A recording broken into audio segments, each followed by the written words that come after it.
All right, for this one, let me get my pen to work again. So all you have to do on this one, you don't actually have to solve it. You just have to know how what's called an augmented matrix is set up. So the thing to know is that the first column is all the x coefficients.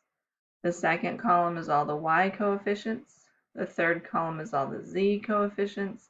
And the augmented one, the one that's off to the side with that line in the middle, are all your constants.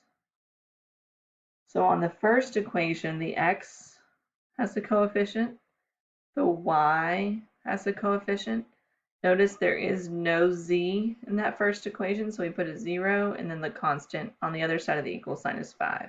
So the equal sign is like right here. On the second equation, the x coefficient is -9. There is no y coefficient, and the z coefficient is 15. The constant on the other side of the equal sign is 3. And on the last equation, there's no x coefficient. There is a -7 on the y, a 1 on the z, and a 4 is your constant on the other side of the equal sign. So all you're doing is reading off the coefficients. Sorry about the dog. All the x, all the y, and all the z. Sorry about that. That's my dog. And the constants. I hope you can hear me over the barking.